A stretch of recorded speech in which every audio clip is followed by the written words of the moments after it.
Opinyon, inspirasyon para sa bawat Pilipino. 92.3 News FM, Radyo 5, Radyo 5. Ito ang totoong tunog ng serbisyo publiko.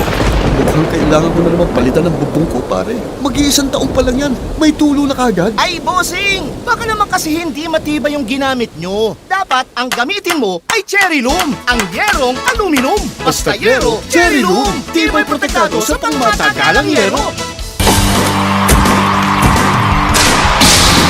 Power and Play! Narito na ako, Noli Iyala, kilalanin ang mga nasa likod ng bawat laro. Sa buhay man o sa playing court, game na tayo! Power and Play sa Radyo 5, 92.3 News FM. Okay, Kom, nag-smite na ka.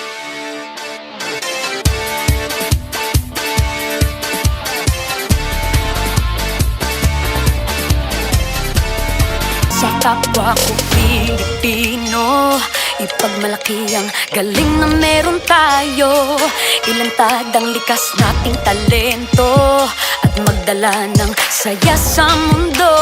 Sa harap ng pagsubok ay di susuko. Para sa pangarap tayo'y porsigido. Magpakitang gilas na at huwag magpatalo.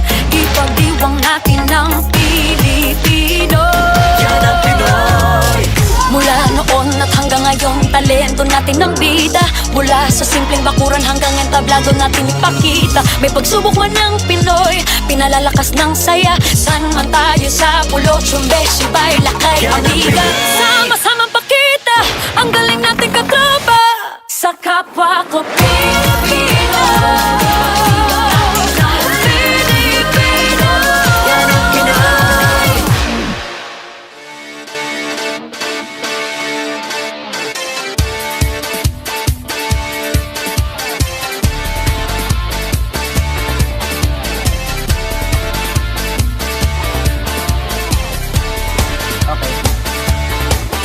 Pagsisimula, pagtatapos at lahat ng kaligayahan sa paglalakbay sa sports. E di paano?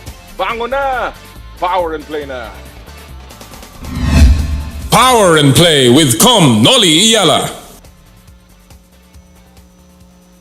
Naimbag nga bigat kada kayo amen apo. Magandang umaga po. Good morning Philippines. Nagbabalik po ang inyong paboritong kasama tuwing Sabado ng umaga. Ito po ang Power and Play. Hatid sa inyo ng Cherry Loom, ang yerong may aluminum. Cherry Tigo, it's fun to drive. Chooks to go, ang nag-iisang manok ng bayan at ng true religion where passion meets power. Live from Baguio City. Isa pong malamig na umaga at malamig na pagtanggap po. Mainit na pagtanggap sa inyo lahat, sa inyo pong kasama tuwing Sabado, ang Power and Play. Naku, napakaganda po dito sa Baguio City. Maliwanag ang araw, wala hong ulan, ang klima ay napakaginaw. Kanina po, nasa mga 13, 14 degrees.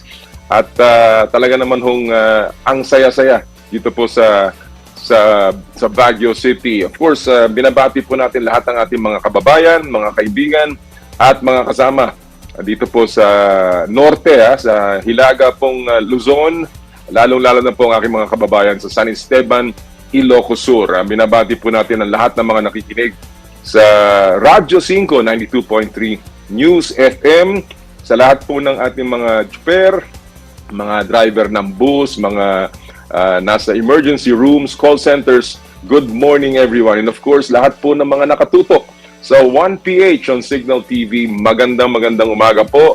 And lahat po ng nanonood worldwide via Facebook Live sa 1PH, Radyo 5 at Power and Play. Good morning po sa inyong lahat. Ako po si Noli Iyala. Marami po tayong pag-uusapan ngayon as usual. And of course, pagdating sa usapang sports, ang laging nasa tuktok po ay ang basketball, kung saan muling magkakaroon ng isa sa pinakamagandang eksena pagdating sa basketball. Yan po yung Game 7 na gaganapin bukas sa pagitan ng Barangay Ginebra Kings at ng Bay Area Dragons. That should be a terrific ball game. Gaganapin po yan sa Philippine Arena, kung saan ang PBA ay naghahanap ng record crowds at hindi malayo sapagat itong sharing ito very compelling at na talaga naman pong napaka-exciting. Pag-uusapan po natin mamaya yan. Kasama po ng ating mga kaibigan, ang magkapatid na mga Gregorio. Mga kasama po natin mamaya sa paghimay ng Game 7 ng Finals ng Commissioner's Cup, coaches Ryan Gregorio at Alan Gregorio. Mamaya po yan. Of course, pinag-uusapan natin ang pagsisimula at pagtatapos. Mamaya po sa second hour, makakapanayan po natin ang isang nagretirong kampiyon, si Azkals Captain Stephan Schrock. Samantalang makakausap din naman natin ang nagsisimulang kampiyon.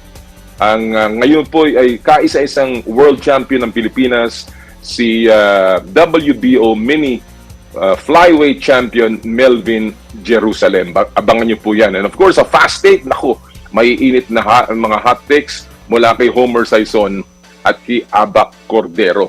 So, ready na po tayo mga kapatid ha.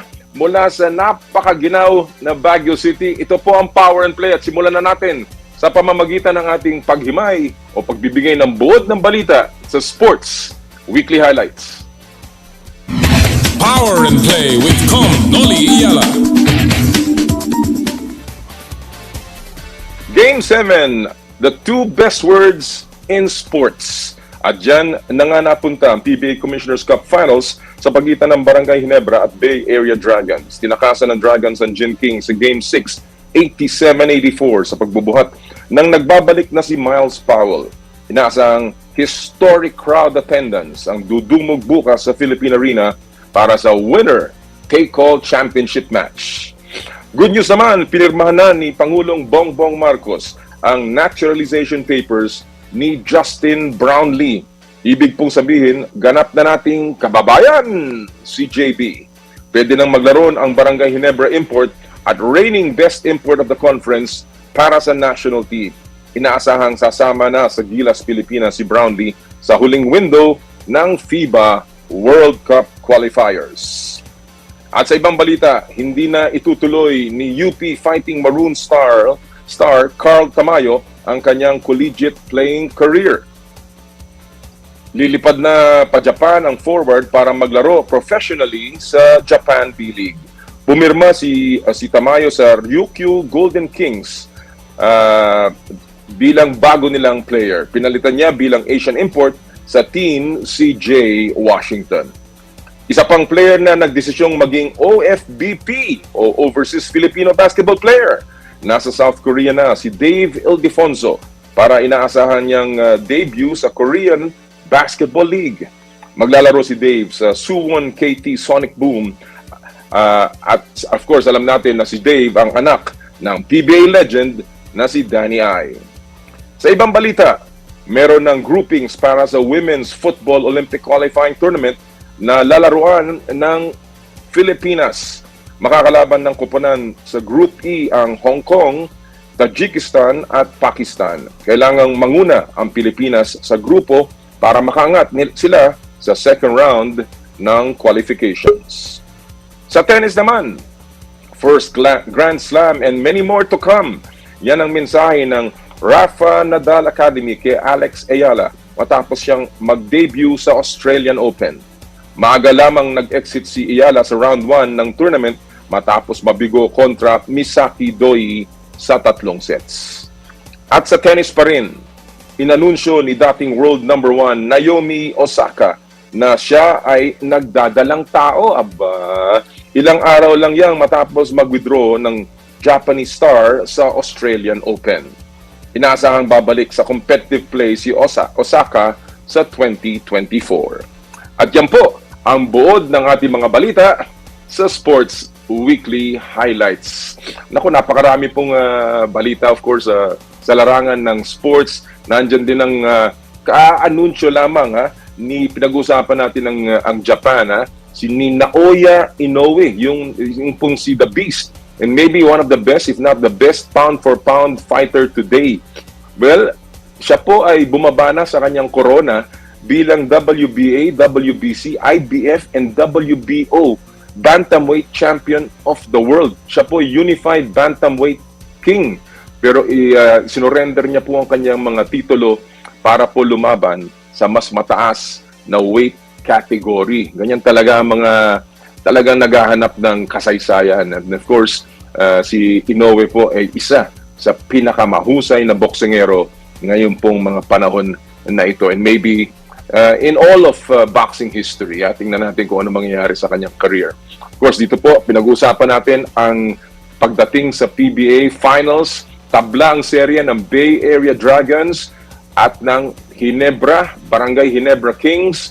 3-3 pagkatapos nanalo ang Bay Area nung Game 6, 87-84. Napakaganda nung laban.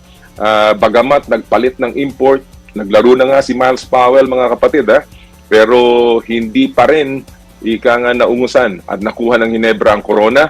Kaya po ngayon ay meron tayong winner take all bukas sa Philippine Arena. Aba, kung wala pa kayong ticket, pasensya na kayo sabagat baka wala ng ticket. Sabagat talaga pong pahirapan at napakarami ang gustong magpunta sa Philippine Arena. Ang balita ko, sana ma-confirm to, pero sabi ni Kume Willie, mukhang meron yatang shuttle buses, no, na maghahatid sa mga ticket holders sa certain points sa Metro Manila patungo po ng Philippine Arena. So hanapin niyo po 'yan at let's enjoy Game 7. Ito po ay makasaysayan, and of course itong seryeng ito has been very, very compelling. Kaya po ito rin ang ating pupulsuhan ngayong araw na to sa ating pulso ng bayan. Tungkol po sa Game 7 na pinag-uusapan ng lahat ng mga sports fans. Ang tanong, ano po ang bold prediction ninyo para sa Game 7 ng PBA Commissioner's Cup Finals? Ito pong pulso ng bayan ay hatid sa inyo ng Chooks to Go, ang nag-iisang manok ng bayan. Ulitin ko po yan, Ano po ang bold prediction na sa tingin nyo mangyayari? Game 7, Commissioner's Cup Finals, bukas po yan. Kung gusto nyo makipagtalakayan sa amin, magpadala lamang ng text 0908-208-0629 o di kaya ay mag-comment sa aming Facebook page ng Power and Play, Facebook ng 1PH o ng Radyo 5 o di kaya sa aking Twitter account @Noli Iyala. Again, ano po ang prediction nyo para sa Game 7? Ang dami ko na nabasa. Naku, yung mga prediction na puputok ng hustong-gusto si Justin Brownlee, tuloy-tuloy sa isa na namang corona, o di kaya naman ay makakabawi itong si Miles Powell para sa unang corona ng isang guest team, isang foreign team sa PBA. Mamaya, kung tayo po ay papalarin, babasahin pa po natin lahat ng inyong mga komentaryo. Alright mga kapatid, bago tayo magpatuloy, isa lamang paalala mula sa ating mga kaibigan from Joyride Super App. Ito po ang ating Joyride Super App Top Up promo sa Power and Play. Napakadali lamang po para sumali at manalo ng 1,000 pesos e-wallet credits mula sa Joyride Super App. Ang Joyride po ang nagpapatakbo ng motorcycle taxi sa Metro Manila at Metro Cebu. Sila po ay may delivery service at meron po silang Joyride Car, Joyride Car, 4-wheel vehicles po yan na pwede nyo pong i-book din. Mag-download lamang ng latest version ng Joyride Super App, kuhanan ng screenshot yung app's home screen, kasama po ng inyong pangalan, ipadala ang screenshot sa Power and Play Facebook page via PM, isama nyo po ang inyong buong pangalan at registered mobile number sa Joyride account, at kami po ay pipili sa kadululuhan ng show ng 5 lucky winners ng 1,000 pesos JR Pay wallet credits para po sa inyong delivery at mga transportation requirements. Joyride Super App Top Up promo sa Power and Play. Alright, at this point, magsimula na tayo sa huntahan dito po mula sa Baguio City. Ito po ang ating paboritong segment, ang Fast Take. Power and Play with Noli Iyala. At ang Fast Take ay hatid sa inyo ng Cherry Tigo. It's fun to drive. And today, we are again fortunate to have with us ating pong mga kaibigan, mga veterano at mga balik fast takers, mga suki natin sa Power and Play. Walang iba kundi si Abac Cordero ng Philippine Star at si Homer Sison live from Chicago mula sa spin.ph. Abac, magandang umaga. Homer, thank you for joining us this morning. You're welcome. From a very chilly Baguio City. Alam ko, mas malamig dyan sa Chicago. Walang tatalo dyan. Pero masarap na dito, Abac. Masarap mag-golf dito, Abac. Oh, nakamute ka yata, Bak. Nakamute ka pa. Yes, Chairman. Homer, how are... Ayan. Yung video mo. Yes, I'm here. Can you hear me? Okay, good. Hello, nakita mo pa yung video ko, Homer? Kita mo naman yung naka-jacket pa ako, maglalaro lang. 13 degrees. I saw it. Yeah. Oh, Parang buong na. Oo nga eh. Kaya nakakatuwa. It's very nice to be here. A little bit very relaxing and of course, masarap makasama ang pamilya. Homer, good to see you again. Naku Same here. maraming nangyayari sa mundo ng sports, lalong-lalo na sa NBA, pero alam ko na ang iyong hometown Chicago Bulls ay mukhang matitisod pa at hindi makakapasok ng playoffs. Yes, they don't look good. They don't look good. The East is very strong this year, Commissioner. Well, let me ask you lang. You know, this is a very interesting time. And ngayon, just to ask you just one question before we go to the fast take issues. Yes. Si Melvin Jerusalem will be my guest later. Siya ang kauna-unahang Pilipino na ngayon na naging world champion muli. How do you see Jerusalem? And sa tingin mo ba matagal lang magiging reign nitong si Melvin sa WBO? Oh, Chairman, after the victory, I was chatting with JC Manangkil, ano? Ang una ko sinabi is mabigat pala ang kamay nitong si Melvin, ano? Nakita mo naman with one right straight, talagang bumagsak tong si Taniguchi. Akala ko yung basketball player na si Taniguchi. Sabi ko nga, dahil pa uminom ng 2 kantos, talagang nalasing sa suntok. Nalasing sa suntok ni Melvin, ano? So I see Melvin, baka madaming pahirapan sa 105-pound division ito. Maganda yung aming usapan at talagang very kampante, kumpiyansa si Melvin. Pero sabi niya, hindi pa to panahon para ako kumita. Sabi niya, maganda yung kanya sabi. Sabi niya, hindi bali na yung price ko, mababa pa yan. Kasi challenger ako ngayon, saka na yan, basta gusto ko lang maging hari muli para sa ating bansa. Talking about being hari, Homer, nabalita ko nga kanina, Naoya Inoue gave up all of his belts sa bantamweight division. How do you see that move? And anong nakikita mo kay Inoue in the heavier weight classes? Well, I think his power will travel well in the featherweight division, Commissioner. And I think it was a function of kasi mahirap mag-keep ng weight. Even look at Casimero, he could no longer sustain as a bantamweight. Jerwin Angcajas is climbing up in weight. As a boxer matures, also the body develops, and it's hard. Even Manny Pacquiao, the greatest of them all, had to go sa huling laban nga ni Pacquiao. At one point, he fought at 154, a catch weight. So this was a decision not based. Kasi kung pag manatili siya sa bantamweight, he'd make a lot of money by those 4 defenses alone as being the defending champions.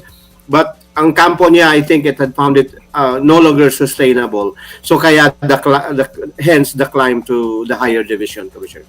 It will be very interesting kung sino kanya mga makakatagpo dyan. And of course, kung mananatili nga, sabi mo nga, yung lakas ni Inoue. But ako, I'm a big believer dun sa Japanese fighter. I've seen his fights and wow, this is a guy na talagang hindi lamang matagal ang magiging paghahari sa boxing ko, pero talagang very entertaining at para nakikita mo si Manny Pacquiao nung mga bata-bata siya, talagang iba yung star quality nitong si Inoue. Alright, let's go to our fast take issues. Marami to, magaganda yung mga issue natin ngayong umagang ito and I wanna go right into it. Alam niyo naman, dito po sa fast take, walang tama, walang mali, at ito pinakamahalaga, bato-bato sa langit, tamaan, wag magagalit sapagkat medyo mabibigat ang mga issue ngayong umagang ito. I will begin with the first issue. Ang ating tanong, alam naman natin, Game 7 bukas, napakabigat.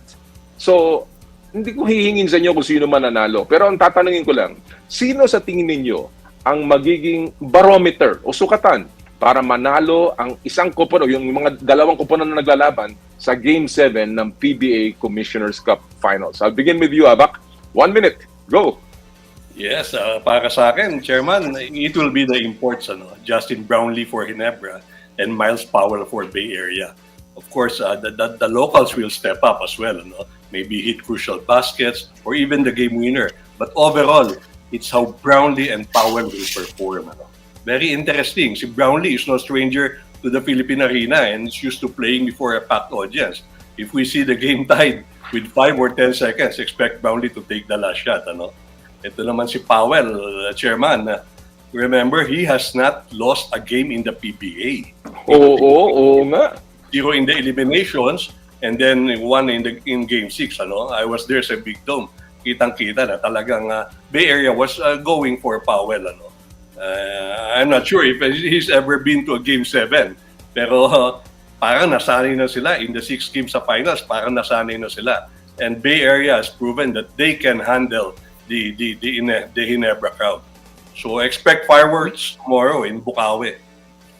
New Year in January 15. Ika nga, New Year pa rin at fireworks. At grabe ang respeto ng dalawang koponan na to. I've seen the narratives, yung sinasabi nung isa dun sa kabila, talagang ang respeto napakataas. And it will be very, very interesting. So, as the imports para sa iyo, Abak, as the imports go, so will their teams. I'll go with you, Homer. Sino sa tingin mo ang magiging barometer for the two teams in Game 7 ng Commissioner's Cup Finals? 1 minute, Homer. Go!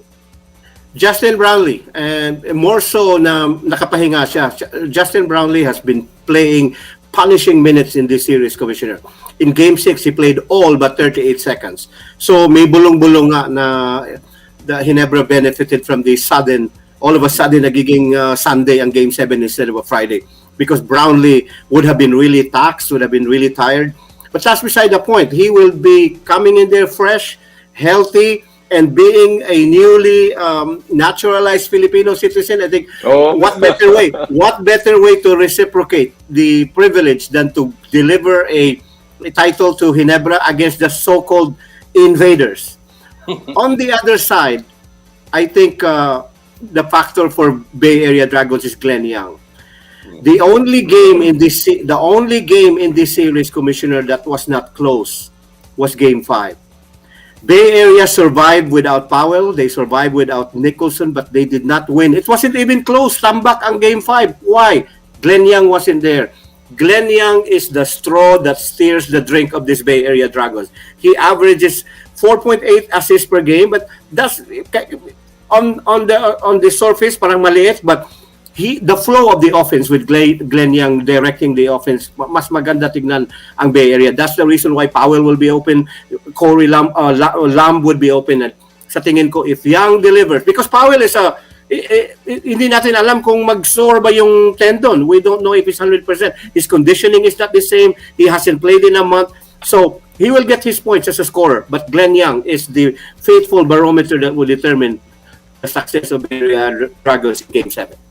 I cannot disagree more. But of course, the other thing about that, yung sinasabi mong pagpapahinga para kay Brownlee, it also works in the same way para kay Glenn Young. And even for Miles Powell, na alam naman natin, is coming back from an injury. So I guess, you want both teams to be at their best talagang para makita natin kung sino talaga ang magaling. And I think this is, I totally agree. I think that both teams will be at their peak come Sunday, and it should be a humdinger of a finals. Let's go to our second issue of the morning. Napakaganda nitong issue natin ito.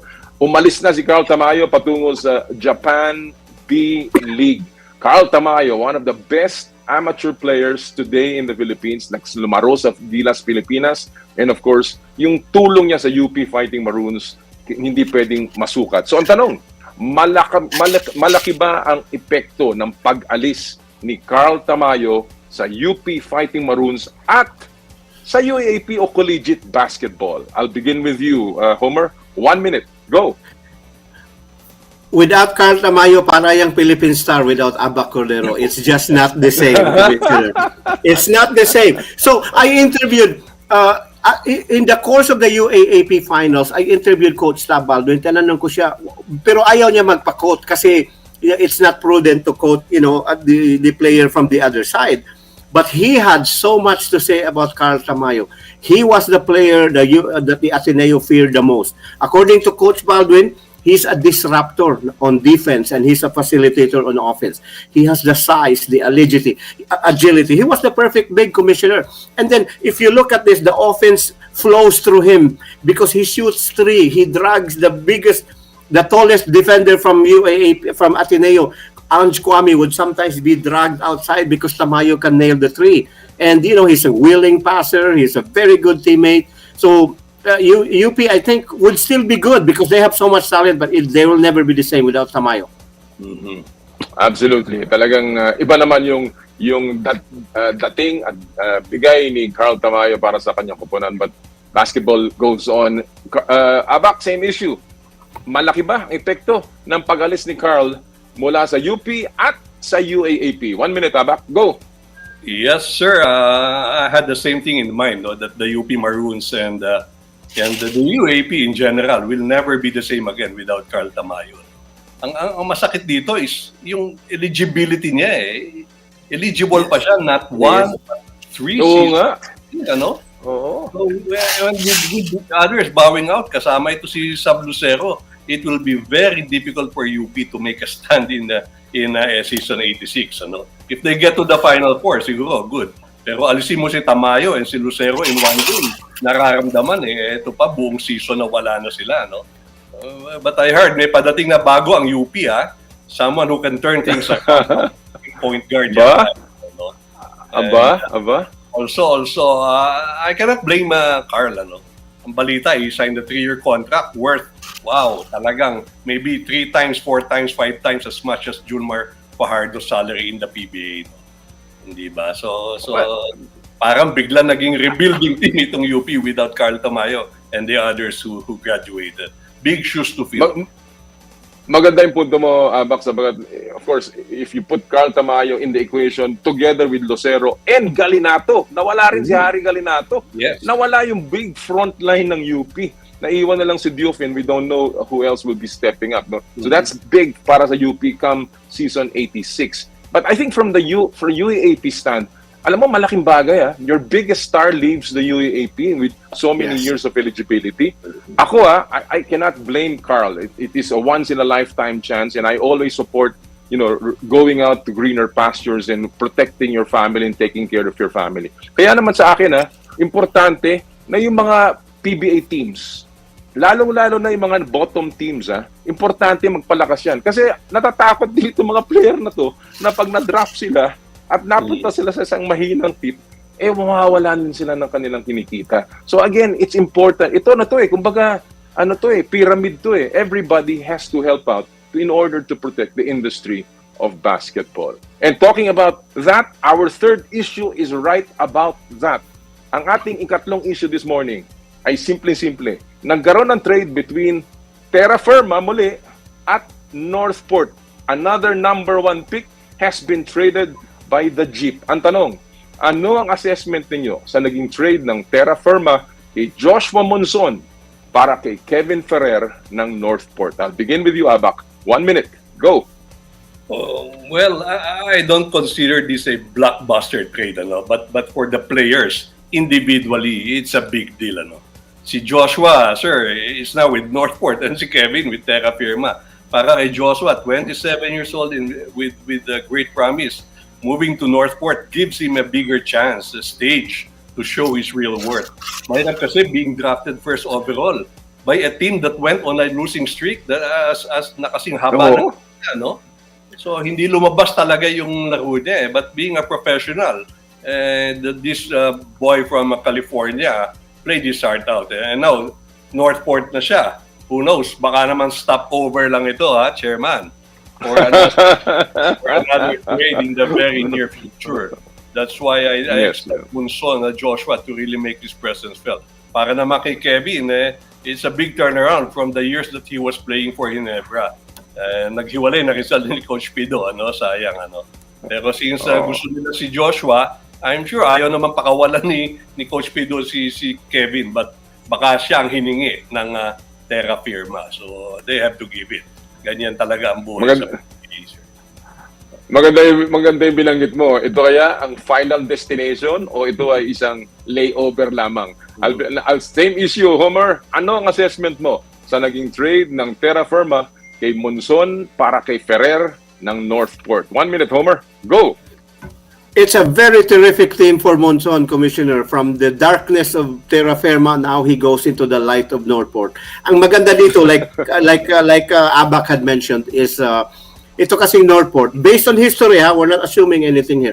Parang waiting area lang for great players to eventually land and take a flight toward Ginebra and toward San Miguel. More so, especially that I have heard from my sources yesterday, that San Miguel at some point is going to get rid of Marcio Lassiter, Chris Ross, and then Terence Romeo. That would pave the way for an opening for Joshua Monson. Like San Miguel won't miss a beat. And then insofar as Kevin Ferrer is concerned, I hope he has a good doctor that could give him some antidepressant, because the day is going to be dark at Terra Firma, Commissioner. This is a franchise that has not shown any willingness to win. It has a very hearty appetite to give up its number 1 picks. So ito lang, kawawa si Kevin Ferrer. But like I said, the business of basketball, you go where you're told, and yun ang nangyari. But I'm so happy for Joshua Monson. There is now a chance for us to really see the talent flourish in a real basketball team, not a high school team. I've seen Joshua Monson. I've seen Joshua Monson since his days in 3x3, and I believe in his talent. Pambihirang player ito, and languishing with Terra Firma is something that you don't want to see for a star like Joshua Monson. So I agree with the two of you. This is a great opportunity for the player. Si Kevin Ferrer is close to me because ang kanyang father-in-law, si Efren Belarmino, is a good friend of mine. So I know Kevin and I know the family of his wife. So, I wish him all the best. But what I don't like about this trade is that, one, definitely this is not going to be the last stop of Joshua Monson. Two, Terra Firma has no business being in the PBA. I really don't think that this is a team that wants to win. This is a team that simply is being used as a conduit, and it's not good for the PBA. Hindi natin pwedeng sisihin ang mga teams na gusto manalo. That is their business. If they want to get Joshua Monson, that is their business. The important thing here is for the PBA to make sure that all teams want to win. And that'll do it for this fast take. May sasabihin ka, Homer? Dagdag lang. No. Yes. The problem, the trade in itself was an insult to the intelligence of every living, breathing, walking PBA fan, because they're trying to sell na maganda.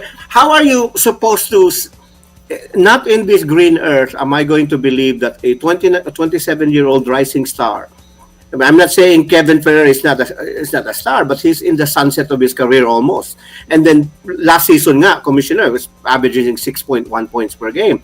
And then you have Monzon. We saw him play the 3x3. We saw him play even score. So the PBA is trying to suffocate us and tell us na this is a fair trade. We are going to revise this. But ang problema dito, by the same token that we cannot blame the PBA teams for trying to get better and trying to pry Monson, we cannot also blame the Terra Firma, because the PBA continues to allow them to do this because they see a very gullible, a very weak commissioner that doesn't seem to have the backbone to enforce the parity.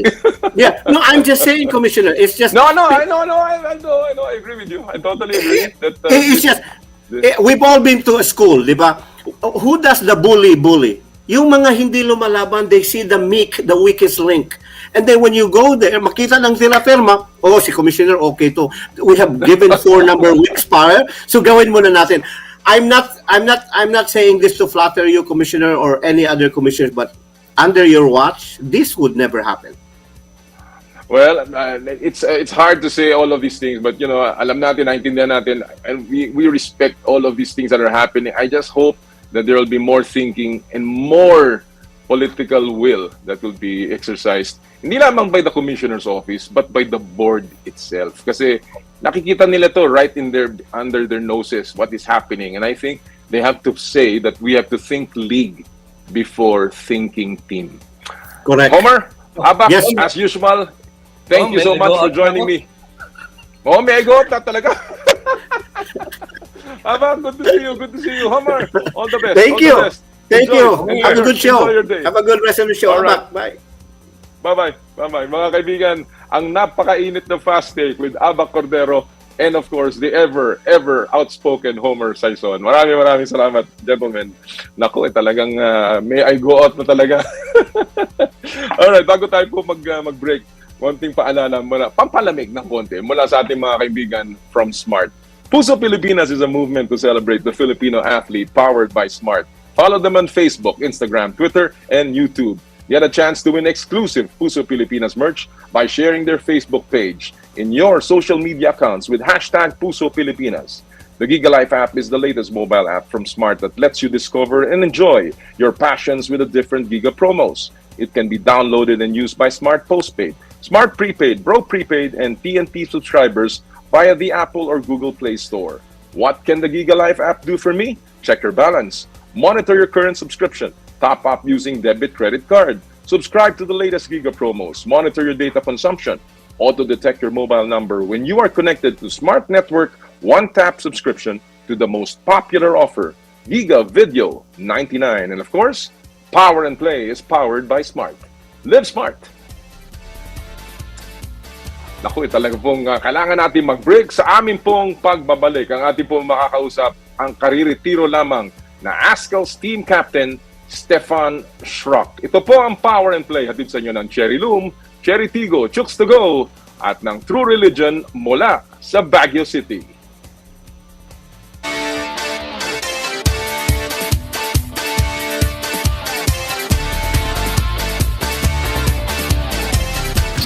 I dare to dream big, to be a voice of my generation, to inspire resilience in the face of roadblocks. And in sharing my stories, I let others share in my passion.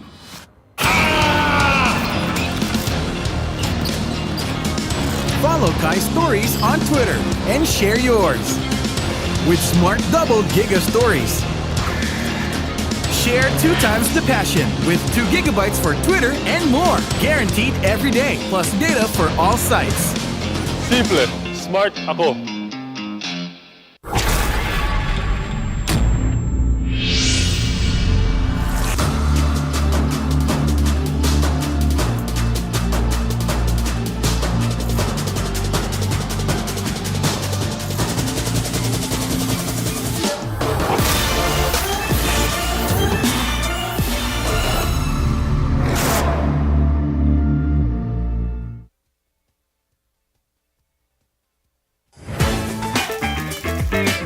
Nag-uumapaw sa real chicken juice na swak sa panlasa ng buong pamilya. Available in sweet roast, pepper roast, at harissa roast variants. Chooks to Go. Masarap kahit walang sauce. Tawag na sa Chooks to Go Delivery Hotline 8687-1010 o online sa chookstogodelivery.com or via GrabFood at Foodpanda.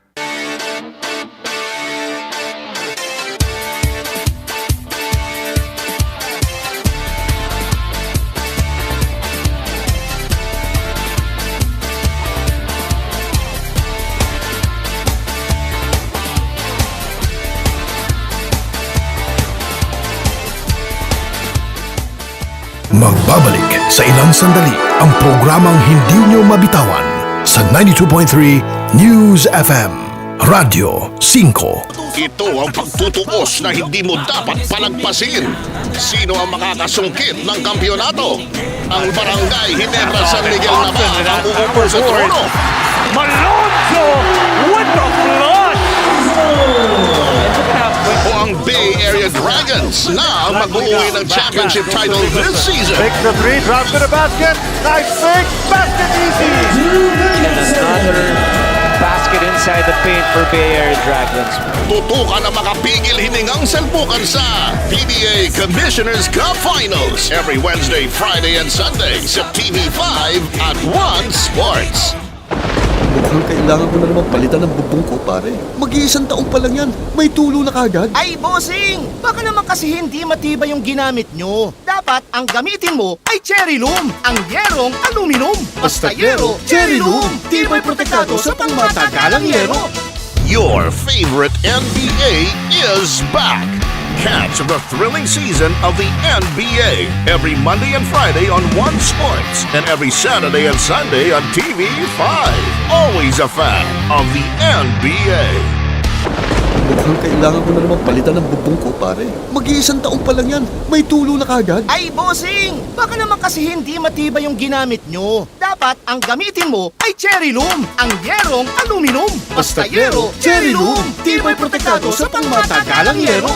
Bigatin! Best friend natin ang mas isuot para ligtas. Ingatan ang kamay maghugas bago pumasok sa class. Sa pila wag dikit-dikit, dumistansya para iwas sakit. Laging open ang window para maganda ang airflow. Ikaw at ako ang bitikit, sa COVID di pa dadaig.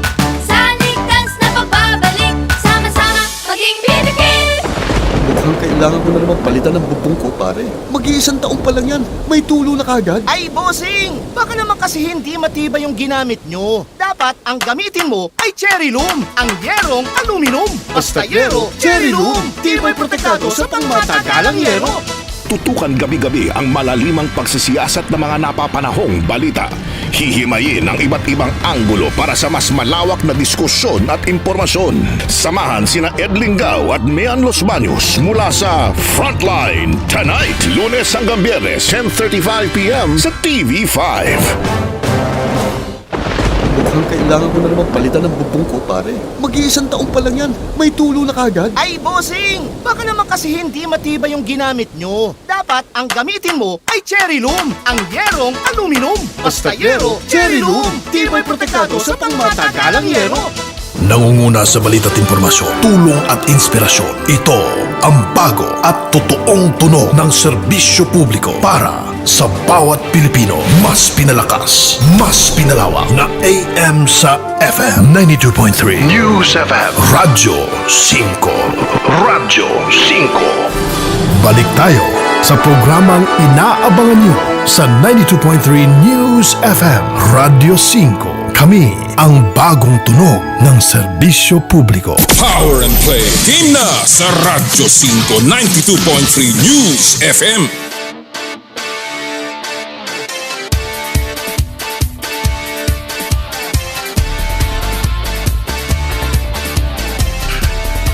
And welcome back to Power and Play live from Baguio City. At shoutout nga pala sa lahat po ng mga nagdidiwang ng kanilang birthday ngayong araw na to. Lalong-lalo na kay Vanessa Joso ng TOC ng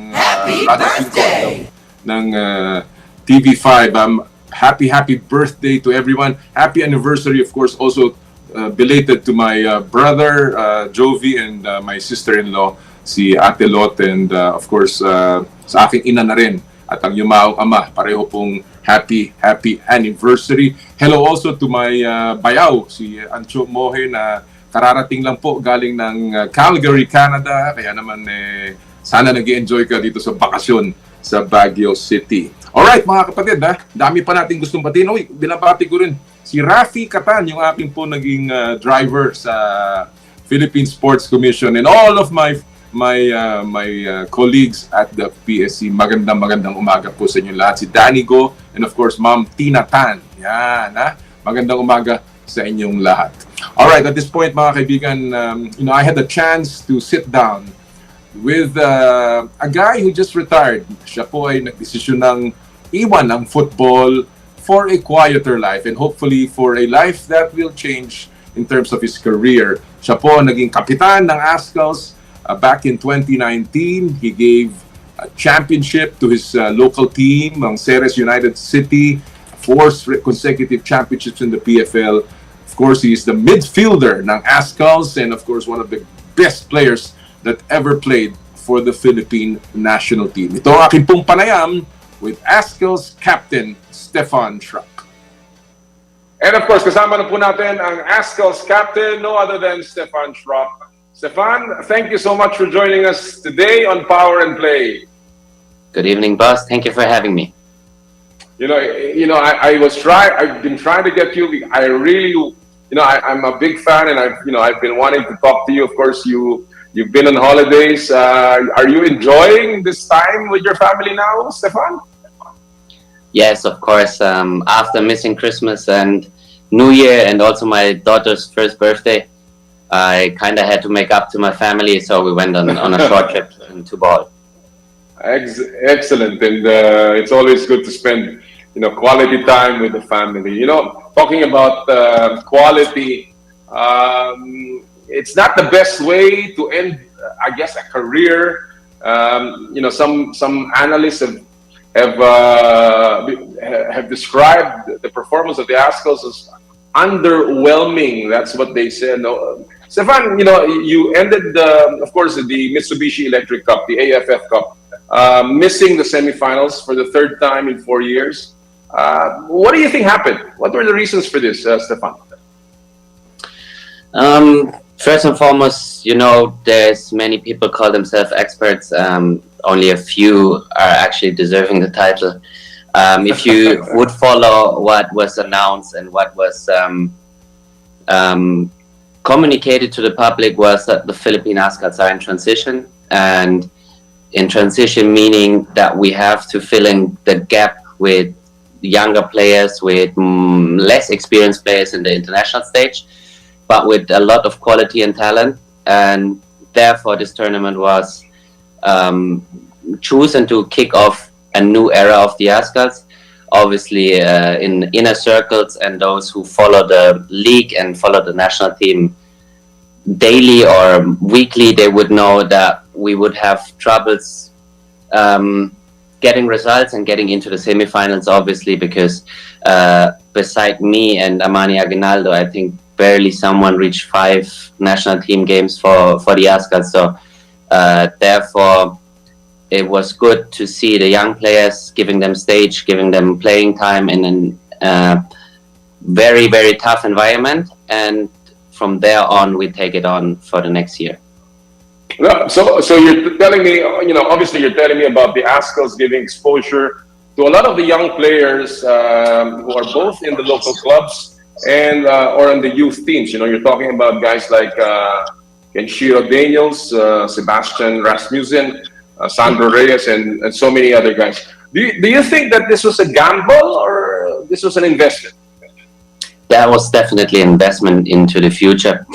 We have a lot of mixed blood players or players that grew up abroad, and those are not always available, especially for AFF tournaments like this Suzuki Cup or this Mitsubishi Electric Cup, what it's called now. And it's quite difficult to get everyone in if it's not a FIFA window. And therefore, it was good to give up the stage to younger players, to players who performed well in the local league. So just to get a feeling of the pressure that will wait for them when you have to step up your game. And with the preparation time we had and with everything that happened during the league and during the year, we can be okay with the performance in the last game. Obviously, the results weren't there, but you have to analyze games differently. It's not always about the result only, it's also about the performance and the progress that was made during the campaign. All right. So, you had losses against Thailand and, of course, against Indonesia. You gave up about 10 goals in the AFF. Are you telling me that, this is just part of all, the growing up and the, getting the team, this new team to gain experience? In other words, I don't think you're very disappointed, right, Stephan? No, it was, like I said, if you really follow and then what was announced and communicated with the public, it is a transition stage, and we kind of expected that it will be a rocky and rough road. The only thing that was unexpected was the first game, the loss against Cambodia. We all thought this gonna play out differently in favor for us. Obviously, then when you play away in Thailand, there's not much to get with the quality in the pool that Thailand has. Even though they missed 2 of their main or key players, they weren't available. But if you have a league with 20 teams, then you can pick and choose quite nicely as a head coach. And therefore, the game against Indonesia went okay. We slept twice at set pieces, and we got punished for that. But the performance itself was really promising, and what the young boys, especially the young boys, delivered was really something to look forward to into the future. Looking forward, Stephan, when you talk about the Azkals, and you've been there for a very long time, circa 2014, and all of these years, the many international games that you've played, what do you think can be improved? What can we do for the Azkals, just so that we can continue to build on what you and the others have already laid out in the past? Well, you have to. Philippines is quite special. The Azkals is quite special. If you bring in everyone from abroad, and these are FIFA window tournaments, then I think everyone in Asia will have troubles beating us. But in order to get everyone in, you have to plan really detailed. You have to have a lot of commitment from the players abroad, because those players earn millions in their countries and in their leagues, and it's quite difficult to convince the clubs to let the players leave for, let's say, a friendly game against Bangladesh or Sri Lanka or something like that. So it's quite difficult to get everyone in. So therefore, you have to build a local league, the local based players, and this will take time. But we done the right things in the past 2 months, and if we keep continuing that path, it might be rocky, but it will be worthy in the end of the day. I'm pretty sure it will be, and sometimes as they say in sports, no pain, no gain, and you certainly have to go through the ringer. Stephan, I have to go now to your retirement as a player for the Azkals.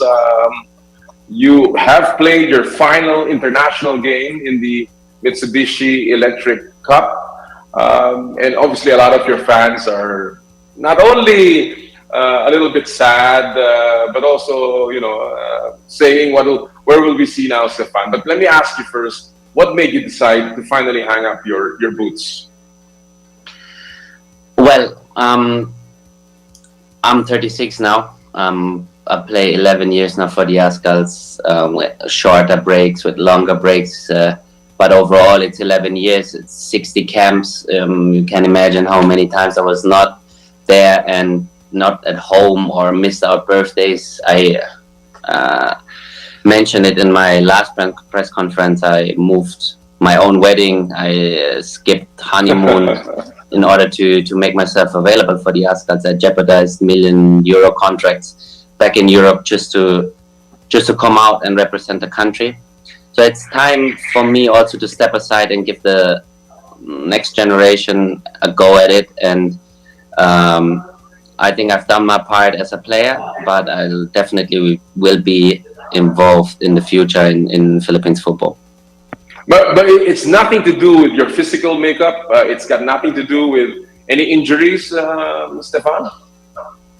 Well, you would be quite surprised. I'm probably now double the age and average of the team, and I'm still finishing games in top 2, top 3. I know. Distance, and I look after myself, or I looked after myself in order to always perform at least at a physical high level. And but like I said, it's time for me to try to help in another direction and in another way, and also with the guys that coming up, it's quite difficult if I stay on to remove me from the squad, so I step down rather than getting dragged out. How difficult was that decision? I mean, who did you consult with? Was it something that was unanimous in your family, or were there people saying, no, you still gotta play? How difficult was that? It's to the build up to the tournament, I told my wife and my kids this is going to be my last time, so it would be nice if they come out every game. And with my mom, obviously I talk a lot. I have a very, very small circle that I listen to and take advice from. And when I spoke to my mother, she was happy that I was able to perform 11 years for the country, and she would understand that it's time for me to move on and go new avenues, try new pathways to help Philippines football. And So it was quite unanimous, I have to say, and everyone was welcoming this decision. Terrific. Well, it's always good to have the support of the people that really matter, and in this case, I think your family was right behind you. How would you describe your journey with the Azkals, Stephan? Unique. As you know, I grew up in Germany, and I come from a really professional football environment, which is quite strict and tough, and has a lot of benefits as well. But coming over to the Philippines made me realize that you can also have a different approach to the game, and still, once the whistle is blown, that you can, or you have to deliver, and that you have to perform well for the country, for the people, and regardless of the circumstances, you always have to give it your best and play your heart out. And I learned that quite quick. I was thrown into a batch with Ali Borromeo, with Anton Del Rosario, Phil and James Young Husband. Obviously, these guys played a couple of years ahead of me, and with them being the role model in the team, you learn quite quick that regardless if the bus was late or if jerseys weren't sorted or stuff like that, you have to deliver. And I took that into my last part of the career as well, and try to pass it to the younger generation, that this is really something you should be very proud of, and a very humble approach to the national team is required if you put on a jersey. And of course, you also had some of the best moments of your career in our leagues in the PFL and with Ceres and with United City. You won 4 consecutive championships, of course, in the PFL from 2017 until pre-pandemic, and you won the Golden Ball Award back in the 2019-2020 season. How was that for you? And how does that rank in your career? Even with all the things that you've done, all the experiences that you had, including your games way back in Europe. Yeah, well, winning championships and trophies is always nice. I was able in my career, I had a really humble upbringing, I have to say, and I was never dreaming of receiving trophies, individual awards, and representing the country. So when I look back now, winning championships in Europe, winning championships in the Philippines, in Asia, in a regional season, is very, very, very make me very grateful for the sport, for the people that supported me throughout the years, and especially the Ceres time in the Philippines was really a nice time with Boss Alaway, who was supporting us really, really great, and had a great vision of what he wants to achieve with his football club. And I wish everyone that's coming after me that they also get a taste of these fine things in the football end, and hopefully I inspired a couple of people to go the same pathway. I think it's more than a couple of people, Stephan, and I'm sure a lot of the young Filipino footballers are obviously looking at you and your career and what you have done for Philippine football. And there's so many things that you can look back to, but when you look, when you try to think about it, Stephan, what do you have a particularly most memorable moment that you spent maybe with the Azkals or with Ceres or with United City? When I look back, what always comes first in my mind was my first goal for the country against Kuwait, in the second leg. Was a packed Rizal Memorial Stadium in 2012, and my mother was there at my first home game. So I remember I had really big troubles to my club convincing me to fly out, because we lost the first game 3-0, and my club was kind of like, oh, we play on Saturday again, you play Tuesday in the Philippines, it's 20 hours back and forth, I don't know, you can make it. And I convinced the club to let me go. I promised them to not come back jet-lagged and injured and will not complain about anything. And it was worth it. I scored, and I will always cherish this moment and carry it close to my heart. Oh yes, everybody remembers that, and obviously it's something that will always be stamped in the annals of Philippine football. In terms of you've played with some of the best players, and you mentioned a lot of those names, Ali Borromeo and the young husbands and everyone else. But when you look at the teammates that you've had, do you have a particularly favorite one that you played with? From the Philippine Azkals, I have to say I really liked the leadership of Rob Gear when he was the captain of the team. He was not the best football player, I have to say. Forgive me, Rob. Forgive me when he started. He was a great leader, a great inspiration for everyone. His speech is always on point, and he will always point out the importance of wearing the national team jersey, regardless if it's a friendly or international competition. So he was always on point. He was always very clear to the players, and I'd liked him a lot.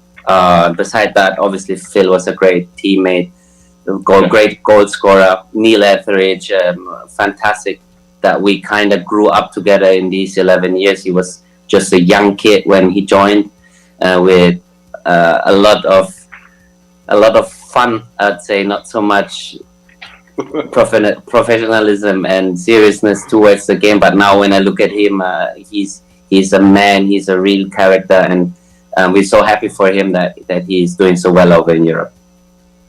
Those are really good names, and everybody, of course, feels the kind of brotherhood that the Azkals had, and you guys showed it on the pitch. You were not without any controversy, of course, in your career, and one of them, of course, was back in the day when you actually retired for the first time from the Azkals. Back in 2014, I believe, at a time when you were actually having some protests. But would you say that in your time with the Philippine football has progressed? Do you think did you see that from the time you stepped for the first time to play here until now, that somehow you've done your part and Philippine football has grown? Oh, that's maybe for others to judge on. Like I said, we have many experts that could elaborate on that topic. But for me, it was important to showcase that someone grew up abroad, can feel the same love and connection to the country, and the pride that I would carry into the pitch wearing the national team jersey. That was for me important to transport that fun and that great love to the sport, and trying to inspire some of the other people watching, people playing with me, my teammates, the stuff around me. And in regards to the controversy, I'm quite simple. I defend my corner regardless who it is, and if I look back, I'm not regretting it. I would have done things differently probably, but if you ask me, if I regret it, I probably would say no. Maybe I'll ask you another thing about being regretful. You started your pro career in Germany, and of course, as you said, you won championships in Europe, in Bundesliga, of course, and then you decided to play for your mother's homeland, motherland, just the Philippines. Yeah. Any regrets? Any regrets, Stephan? Did you ever regret making that decision?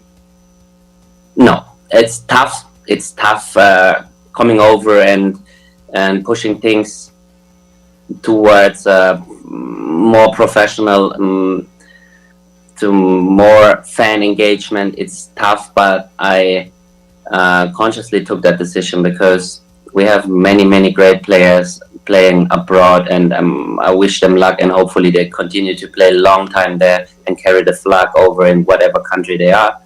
But for me, it was I thought I had an impact on the football scene, and what does it do for the people if I not step in the pitch in my mother country and trying to raise the game here? If everyone sees I do well in Japan or in Thailand or in Europe or elsewhere, people should see he's coming over, he's trying to raise the bar for everyone else, which I did. and therefore I never regret it, and I'm forever grateful that my mother and my family was behind that decision and pushed it towards it. Very, very quickly, I read somewhere that you even tried boxing before. Did you ever? Did you ever think of what could have been if you continued with that path? Yeah, my dad was actually a professional boxer. So looking I know, now at Manny Pacquiao, I probably would have the same weight class as him. No, football was the better path for me. I was too soft for boxing. Absolutely. Well, Stephan, I've read that you're thinking about your options now. So I guess let me get it from the horse's mouth. What's next for you? Is coaching? Are clinics coming up? What's up with Stephan Schrock? I was this year involved in the Azkals development team, which is trying to build a core team for whatever youth national team is coming up. So, like I said, that we don't rely on the fate of the club or let the players leave from their respective clubs and countries to join the national team. I enjoy the coaching end, and I will step now full time into the coaching team for us, for the Azkals development team. Planning, or we have set up the Azkals Development Academy, which supposed to help the younger youth national teams or groups age to identify quicker talents and bring them into the pool. Other than that, obviously my great goal or my long-term vision is to be the head coach of the national team. I'm working towards it, and I'm quite sure it will happen as soon as I finish my coaching courses. My goodness, that'll be the day, and I think everyone will certainly. Yan po mga kaibigan ng ating panayam kay Stephan Schrock, ang dating captain ng Philippine Azkals, and of course ang kanyang mga plano, ang kanyang balik-tanaw sa kanyang naging career dito po sa Pilipinas. So just an incredible person. He speaks his mind off. Yan ang gusto ko sa tao, yung kangkahan, and he certainly will be missed by Philippine football. Saludo ako sa iyo, Stephan Schrock. Alright, bago tayo mag-break, isa muna pong pagtingin sa pop culture at viral videos sa mundo ng sports sa Stop and Pop. Power and Play with Com Noli Iyala.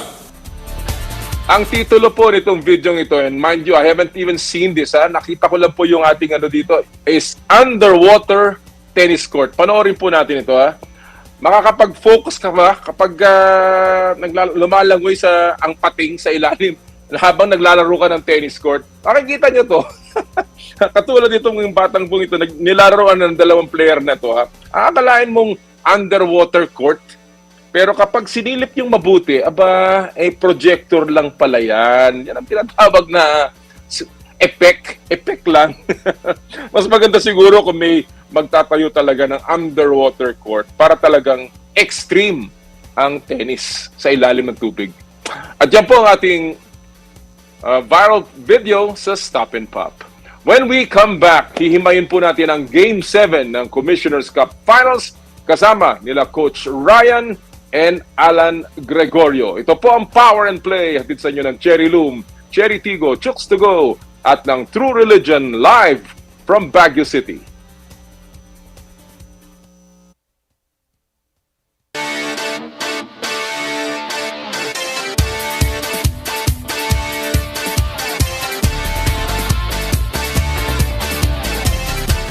I dare to dream big,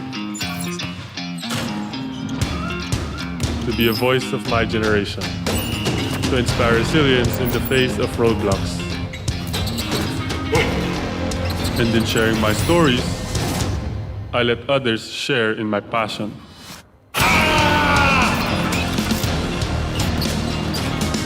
Follow Kai Stories on Twitter and share yours with Smart Double Giga Stories. Share 2 times the passion with 2 gigabytes for Twitter and more. Guaranteed every day, plus data for all sites. Simple, smart ako.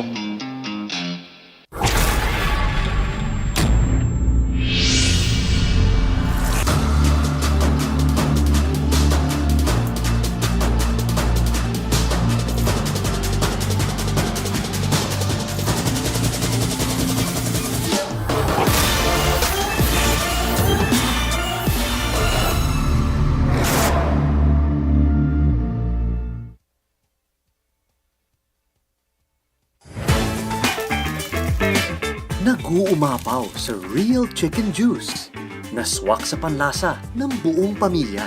Available in sweet roast, pepper roast, at harissa roast variants. Chooks to go.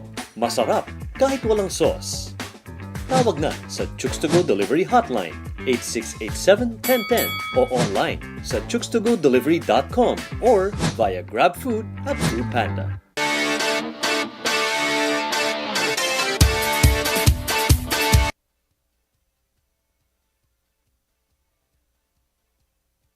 Ang gusto ko yung easy, kaya good thing ang Smart may Gigabase sa GigaLife app.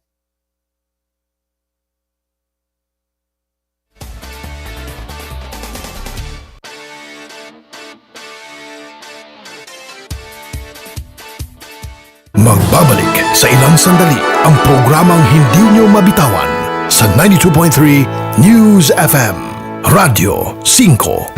Isang matinding pagsalubong para sa 2023. Flatline Giorgio Petrosian to capture the Featherweight Kickboxing World One Championship. Featherweight Kickboxing World Champion Superbond Singamawin. He has done it. The dream comes true. Ipagtatanggol ang titulo laban kay One Featherweight Kickboxing World Grand Prix Champion Genghis Alizam. One Fight Night 6, Saturday, January 14, 10 a.m. live sa One Sports. Dahil hindi kasya ang isang oras, ang Power Play ay 2 oras na. Tunghayan ang lahat ng news and updates sa Philippine Sports kasama ang iba't ibang pangalan sa palakasan. Power and Play kasama niyo ako, Noli Iyala, tuwing Sabado mula alas 8 hanggang alas 10 na sa Radyo 5 92.3 News FM. Tutukan gabi-gabi ang malalimang pagsisiyasat ng mga napapanahong balita. Hihimayin ang iba't ibang anggulo para sa mas malawak na diskusyon at impormasyon. Samahan sina Ed Lingao at Mian Los Baños mula sa Frontline tonight, Lunes hanggang Biyernes, 10:35 p.m. sa TV5. Mukhang kailangan ko na naman palitan ng bubong ko, pare. Mag-iisang taon pa lang yan. May tulo na kagad. Ay, bossing! Baka naman kasi hindi matibay yung ginamit nyo. Dapat ang gamitin mo ay cherry loom, ang yerong aluminum. Basta yero, cherry loom. Tibay protektado sa pangmatagalang yero. Bida, bidakin! B for best friend, ang max. I for ingatan, ang kamay. D for distansya, sa katabi. A for airflow, ligtas tayo. 3 B's ay laging tandaan. Bakuna, bayanihan. Bidakit, kaya mo yan. Halina't magtulungan. Ikaw at ako ang bidakit. Sa COVID di ba dadaig? Sa ligtas na pagbabalik. Sama-sama maging bidakit. Mukhang kailangan ko na naman palitan ng bubong ko, pare. Mag-iisang taon pa lang yan. May tulo na kagad. Ay, bossing! Baka naman kasi hindi matibay yung ginamit nyo. Dapat ang gamitin mo ay cherry loom, ang yerong aluminum. Basta yero, cherry loom. Tibay protektado sa pangmatagalang yero. Na-miss mo ba ang game kagabi? Gusto mo bang malaman ang latest happening sa sports? Like and follow us on social media. Pwede mo nang balik-balikan ang mga paborito mong games anytime, kahit saan. At pwede mo nang i-share sa tropa. Dito lang tayo sa nag-iisang go-to tambayan ng lahat at One Sports PHL on social media. Mukhang kailangan ko na naman palitan ng bubong ko, pare. Mag-iisang taon pa lang yan. May tulo na kagad. Ay, bossing! Baka naman kasi hindi matibay yung ginamit nyo. Dapat ang gamitin mo ay cherry loom, ang yerong aluminum. Basta yero, cherry loom. Tibay protektado sa pangmatagalang yero. Mas pinalawak, mas pinalakas, mas pakikinggan sa buong Pilipinas. By land, by sea, and on air. Broadcasting live from the studios of Radyo 5 in Mega Manila. 25,000 watts ng balita, impormasyon, opinyon, inspirasyon para sa bawat Pilipino. 92.3 News FM, Radyo 5, Radyo 5. Ito ang totoong tunog ng serbisyo publiko. Balik tayo sa programang inaabangan nyo sa 92.3 News FM, Radio 5. Kami ang bagong tunog ng serbisyo publiko. Power and Play team na sa Radyo 5 92.3 News FM.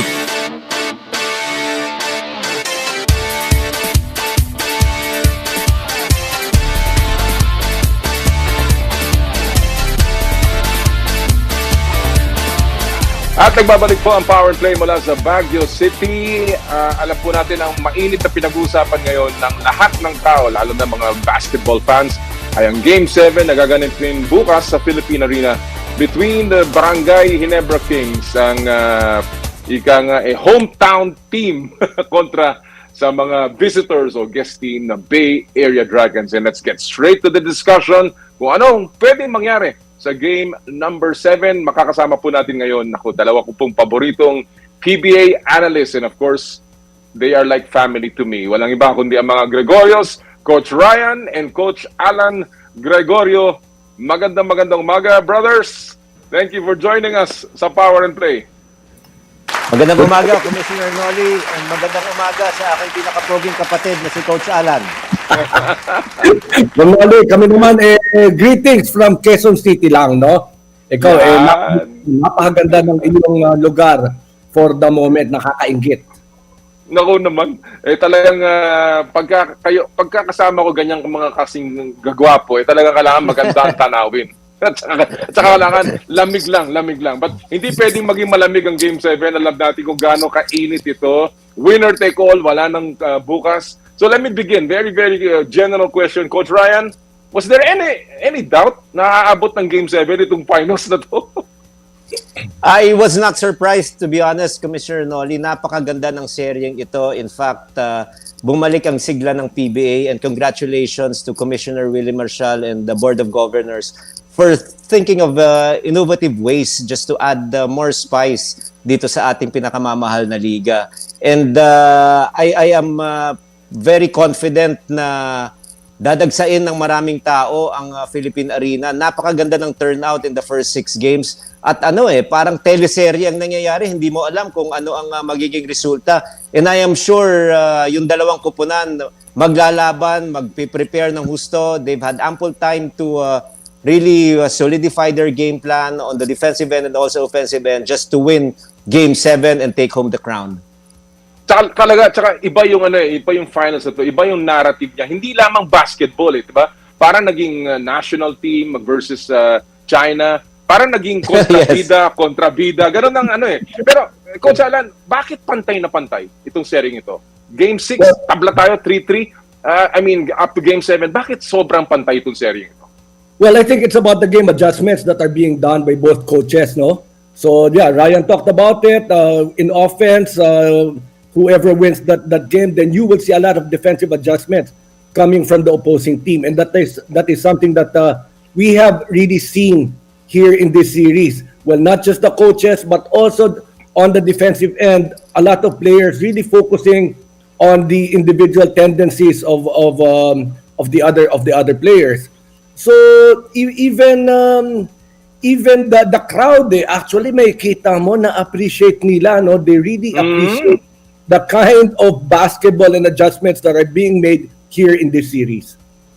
Talagang grandmasters ang mga naglalaban, lalong-lalo na from the benches. Coach Ryan, Ginebra had 2 chances. Ako, feeling ko, I was following the series, 2 chances to put this series away. Game 4, nung bumaksak si Nicholson in Game 3, wala silang import. I thought they had a chance na ibaon na itong Bay Area. And then Game 6, of course, kung saan pinasok si Powell, and I thought Ginebra had the momentum after that victory in Game 5. And yet, nakabalik pa rin itong Bay Area. What does it say about the Dragons, Coach Ryan? Incredible resiliency. Tama yung nabanggit mo. In Game 4, they were playing with an all-local lineup. Wala si Nicholson, and all of a sudden, Kobe Lam exploded for 30 points. But Kobe has been playing so well even against the San Miguel series, wherein he was averaging over 18 points per ball game. So he should have been defended well by Barangay Ginebra. Probably a little complacency because they can beat the Bay Area Dragons with a full roster. So nung nawala yung kanilang 6'10 import na makakalaban, akala nila they can just be present and they're gonna win the game. But iba kasi yung pinapakita, talagang tapang at galing. And of course, you have to give credit dun sa coaching genius ni Coach Brian Gurgen. He's just an exceptional basketball mind and he knows exactly the right buttons to press. Nung Game 6, 9 minutes to go, Barangay Ginebra was in full control, up by 7 points. Then all of a sudden, Miles Powell took over. You have to understand and appreciate exactly the work rendered by Miles Powell. The last time he played, Commissioner Nolly and Coach Alan, you know this, was way back in November 23. He was not playing basketball at all, meaning 5-on-5 match fitness was in question. But when the ball was rolled, he was there to play. 12 points in the fourth quarter. That speaks volumes of the kind of desire and his brotherhood. Yun ang sinasabi niya. I came in against doctor's orders because I wanted to be with my brothers competing against Barangay Ginebra. Grabe yun. Grabe yung kind of moral boost para sa isang koponan yan. And of course, the length of time that they've stayed together, almost 8 months now, I think that also speaks highly of the kind of team that has been built by the Bay Area Dragons. Pero of course, Coach Alan, Ginebra has been in this situation before, lalo-lalo na sa Philippine Arena. We know the record crowd that they brought in against Meralco back in 2017. Gaano kalaking advantage yan as we move to tomorrow's game? Well, definitely yung 6-man advantage no ng Ginebra every time they play, not just against Bay Area, but all the other PBA teams, talagang inaabangan no ng kanilang koponan yan. Every time they win, there is a very specific thank you going to the crowd. And si Kabayan Justin Brownlee also said that plenty of times. No, if not for the crowd, it would have been really difficult for us to win the ball game. They were down a lot of times in the game, but when the crowd sets in, that is where talagang nagkakaroon ng momentum shift ang koponan ng Barangay Ginebra. Sinabi ko nga kanina that ito parang ang narrative dito, hindi lamang a regular championship dahil guest team talaga itong Bay Area, and it has become parang a superstar against a villain, yung kontrabida.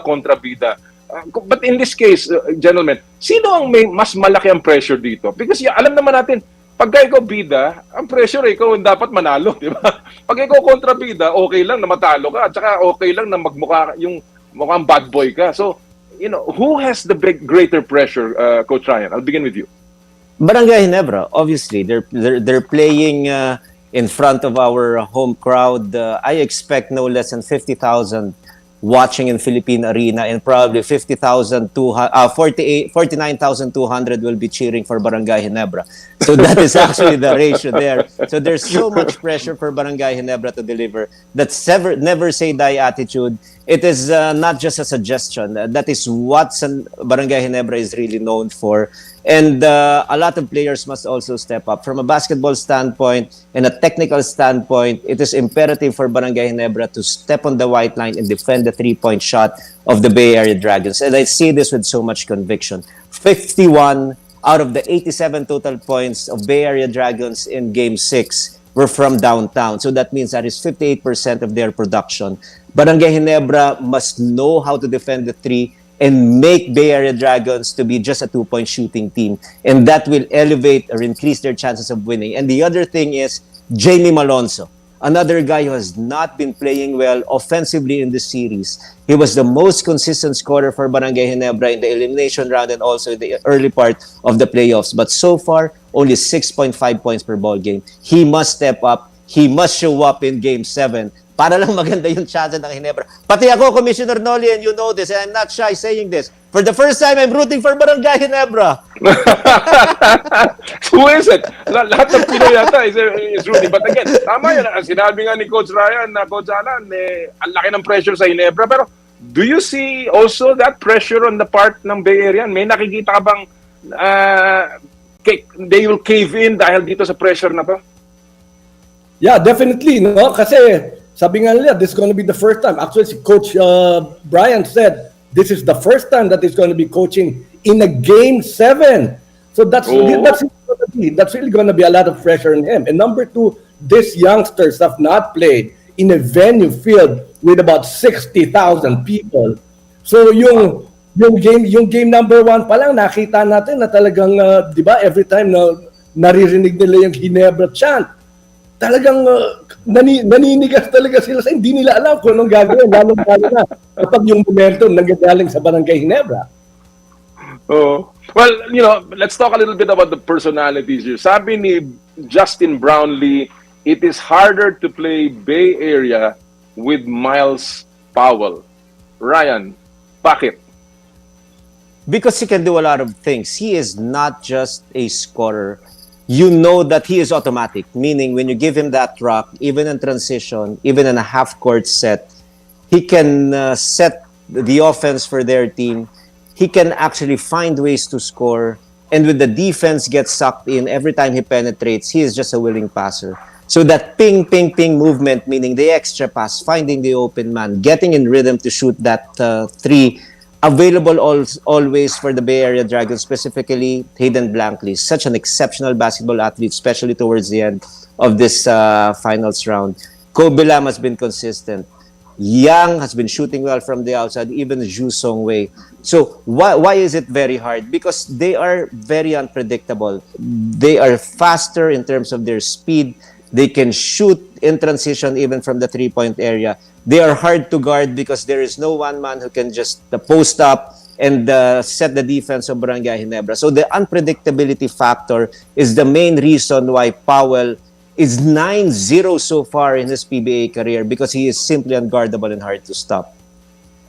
Let's go to, on the other hand, sinasabi ng Bay Area, especially Blankley, he admitted that Justin Brownlee is the toughest that he's ever defended. Coach Alan, why, on the other hand, is that going to be a big problem para sa Bay Area?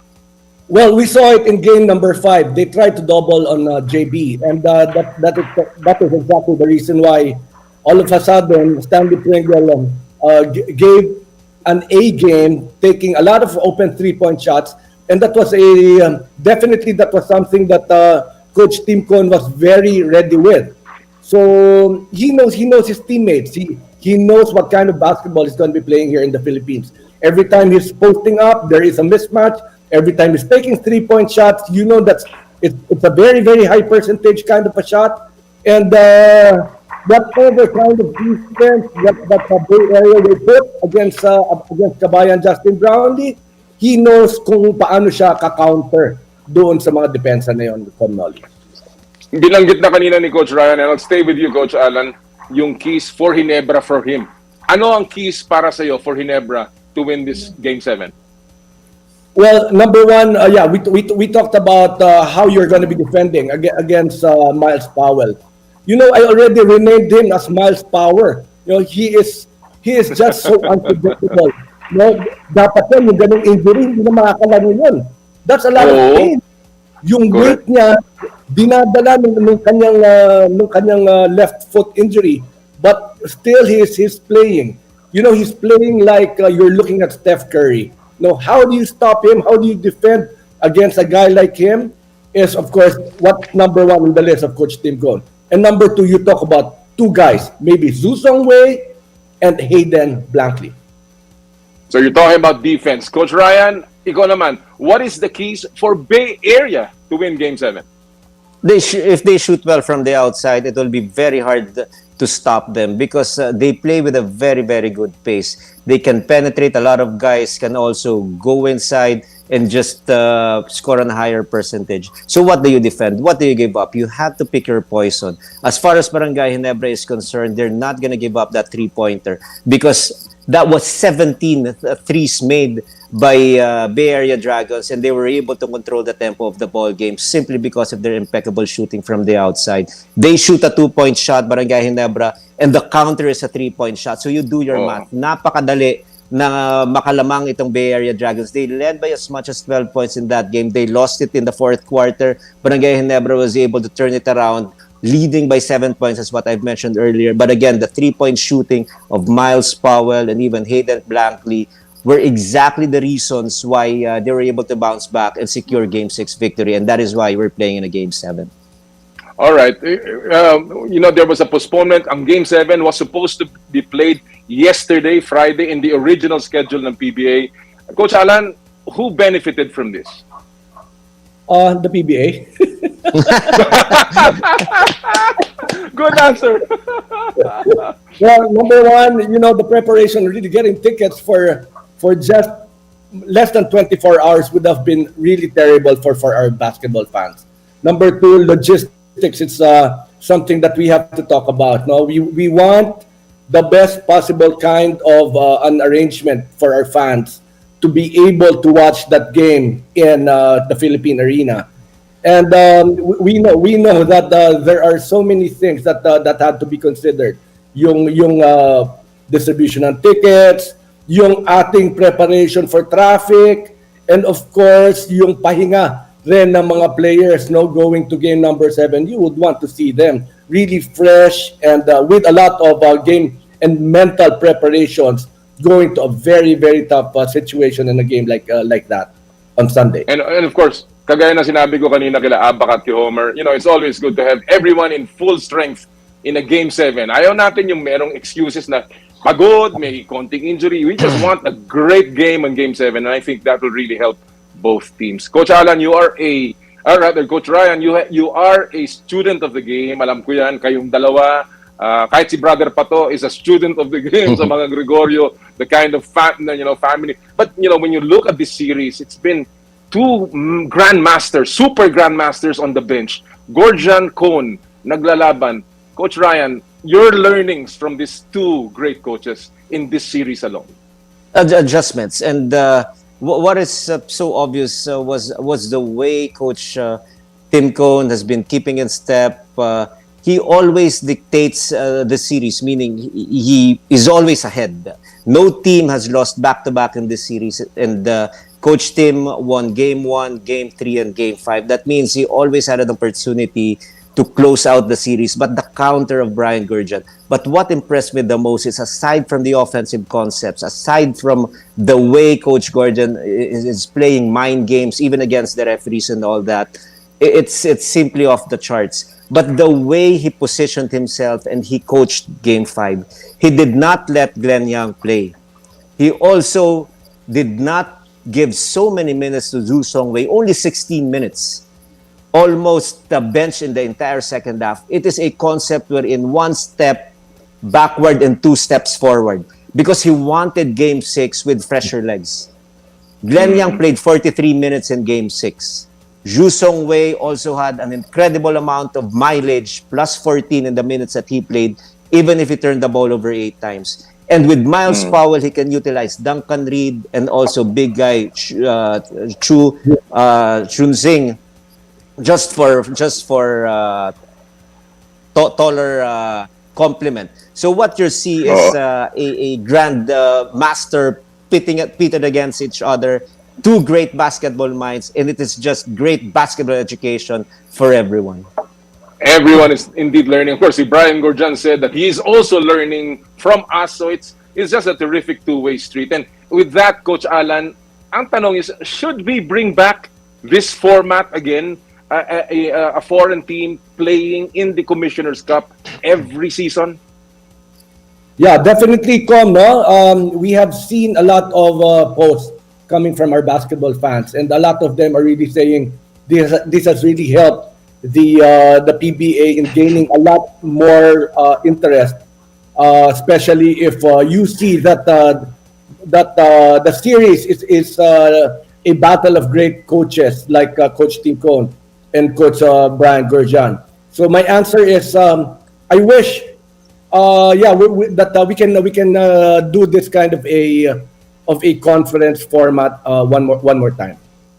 Alam mo, I totally agree with you, Coach Alan, no? And I'm sure Coach Ryan shares that opinion. But ang akin lang kolatilya dyan, of course, is that it has to be at that level, itong level na ganitong klaseng foreign team. Because we've also seen foreign teams that have come here, and I have to admit, even during my time in the PBA, hindi masyadong high yung quality ng foreign team. So it has to be this kind of quality, including the coach that leads the pack. Don't you agree, Coach Ryan? Oh, definitely agree, Commissioner Noli, because it elevates our game. The way Filipinos play, sinasabi nila we are just good domestically. But if we bring in teams and coaches who can increase the level of our performance and elevate the brand of game that we play, in the end, it will benefit the entire basketball industry in the Philippines. But also another thing is, if you are not prepared, Noli, we saw this in this conference, you will be humiliated.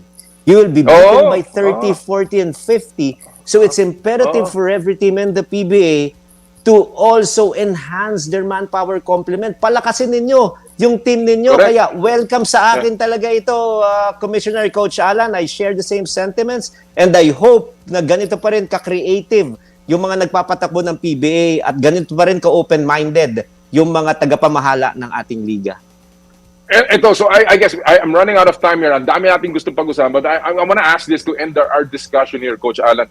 Ang South China Post came out with an article covering the PBA finals. Can you imagine? Wow. The South China Post, Hong Kong, and covers the mainland China. So ang tanong, how can the PBA take advantage to grow their presence in the region na ngayon nakikita ng iba't ibang media outlets na the PBA is indeed the best platform for promoting basketball in the region? Coach Alan, I'll begin with you.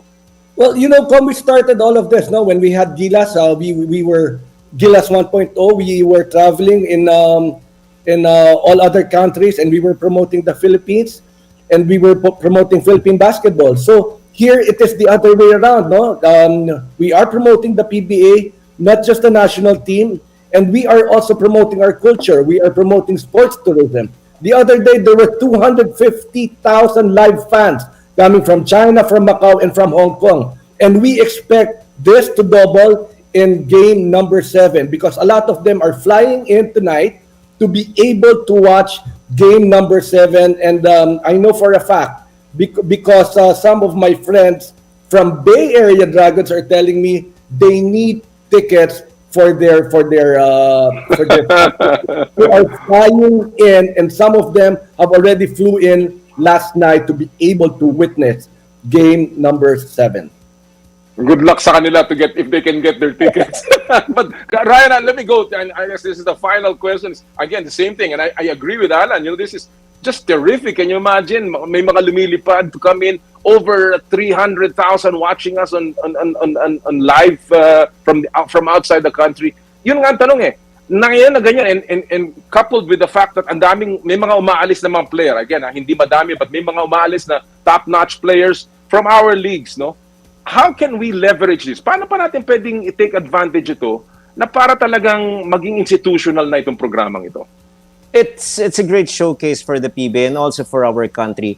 Outside of basketball, it's great in terms of basketball diplomacy. You know how disjointed our world is at this point, and basketball is one unifying factor not only among Filipinos but also among our neighboring countries. China, for example, Hong Kong, all these people are converging, coming into our country, focused on one thing, and that is basketball. And that is great in terms of just making sure that there is enough peace and love, and it is being propagated and united and glued by a sport named basketball. So that is one thing that we're not seeing, but we're feeling that will be one of the biggest effects of this kind of an initiative. But on the basketball standpoint, I say this again, we will just get better by being pitted against international talents. Sometimes greater than us will always be helpful for us because we are forced to elevate our ball game. That is what we're seeing. Great mind in Brian Gurgin, great basketball players in Miles Powell, Andrew Nicholson, legitimate NBA stars, and up-and-coming young players from China, Bay Area Dragons players like Zhu Zhongwei, Kobe Lam, and also Glenn Yang. These are the players that we need that will help Philippine basketball in the future. And again, the thing that we want to do at this point is root for Barangay Ginebra in Game 7. We are going to be united as Filipinos. Well, this is a prelude, gentlemen, to FIBA World Cup, of course. And kung nakikita to ng FIBA, I'm sure they're saying we did not make a mistake in bringing the World Cup to Manila. Yes. Ryan, yes. Alan, thank you so much for joining us this morning. It will be a great Game 7. I look forward to watching the two of you. And I hope to see you around, gentlemen. Maraming salamat, brothers. Maraming salamat. Thank you, Com. Thank you. Thank you. Good luck. Good luck. Mga kaibigan ng ating mga kapatid sa hanap buhay at of course, para ko pong pamilya yan. Coach Ryan Gregorio, Coach Alan Gregorio, hinimay ang ating championship ng Game 7. Oh, wow. What a terrific, exciting Sunday we will have. Sana po, wag kayo. Kung wala kayong ticket, manood na lang kayo. Ang dami namin po. One Sports, TV5, Radyo 5, everywhere, ha? Mapapanood nyo po. Radyo Pilipinas din yata, pinapalabas na pinapa-broadcast na rin. Alright, talking about all of the support that we're getting, well, gusto ko rin pong magpasalamat sa lahat ng tagapagtaguyod ng Power and Play. Kung wala sila, wala po ang inyong paboritong show tuwing Sabado ng umaga. Simulan ko na po sa Cherry Room, ang yerong may aluminum. Sa ganitong pabago-bago ang panahon, mga kapatid, sobrang init, tapos biglang uulan, dito malamig sa Baguio.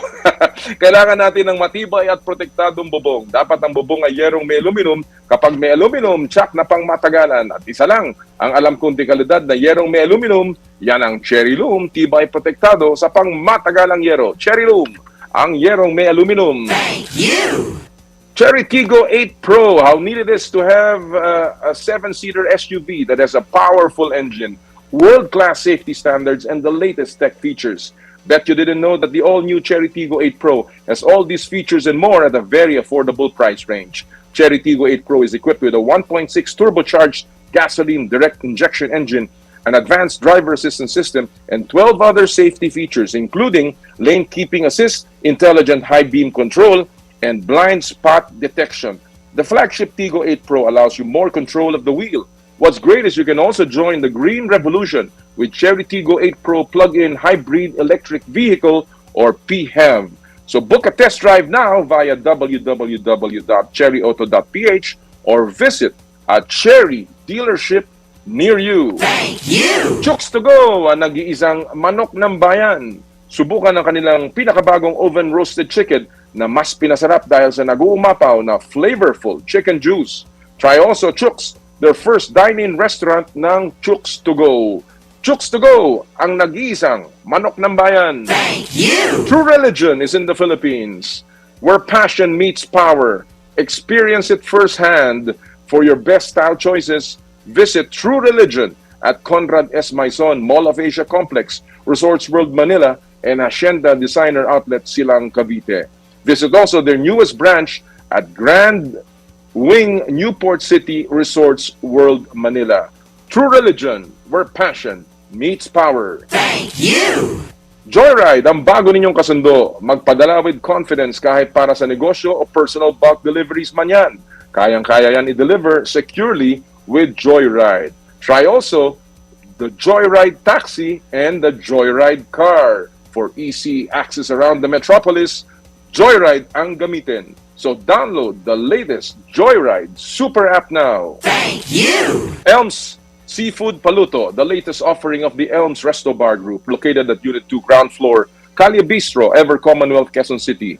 Enjoy their delectable seafood menu in a relaxed casual dining atmosphere for your salo-salo seafood meal. Elms Seafood Paluto.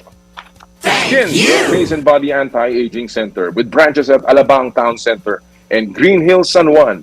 For your skin assessment and treatment schedule, call 0917-890-1640 or 0977-809-8886. Thank you! Asaya Subic Beach Resort. Experience the getaway that you deserve and dive into limitless happenings, rejuvenating experiences, and gastronomic adventures. Asaya Subic Beach Resort. Thank you! Sarisuki, may itindahan. Gusto mo bang kumita ng higit 50,000 kada buwan? Magkaroon ng online negosyong puhunan? No registration at joining fee. Download Sarisuki sa App Store at Google Play Store. 50,000 kada buwan. Sarisuki, may itindahan. And of course, Power and Play is powered by Smart. Live Smart. Thank you! Maraming pong salamat sa inyong lahat. Alright mga kaibigan, we're winding down the show. At ngayon po, ating itatampok na ang isa sa inyong paborito at bagong celebrity sa ating In the Spotlight. Power and Play with Com Noli Iyala.